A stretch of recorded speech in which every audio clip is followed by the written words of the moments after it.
I think as an audience member, I feel like radio is such a huge treat for all of us. You know, anything is possible.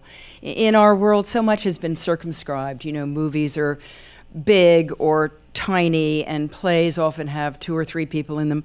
But in radio, you can bring a group of actors and directors, writers, musicians together for a day, and we can do, you know, we can do a Cecil B. DeMille kind of production, and it's all in your imagination, and we can do it so simply.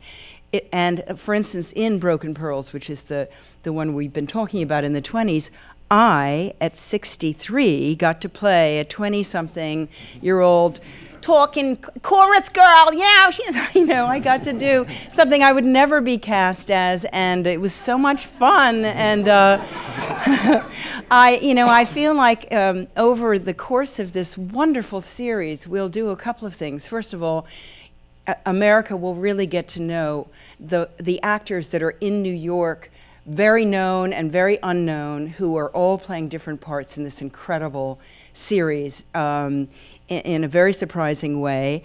And I also think, I felt this just as an American, that we are in such a polarized time, and these stories that go back to early history in our country, you know, starting with the 1880s, show us what we've come through, what we've had to combat as neighborhood, as a family, as a nation.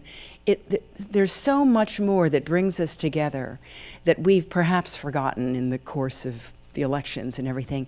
And it's so good, Arthur and, you know, Arthur's work and the musicians and everything, it's so good to be reminded of our heritage and how much we've struggled to have our country and how much we have in common. So that's my personal love of this series. I think it's one of the most exciting things I've been involved with in a long time.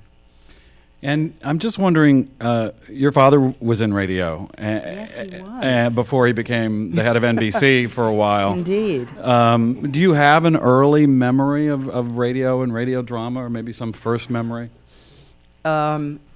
Yes, you know, I mean, I think what I remember is always the comedy, you know, and some of these shows like Jack Benny or, you know, Burns and Allen ended up on TV, and we got to sample this incredibly wonderful, perfect, tried and true, all these routines. But that kind of work, it's, you know, they spent years doing radio, and that's what I remember was you got to just really relax and devote yourself to this, you know, to what you were hearing.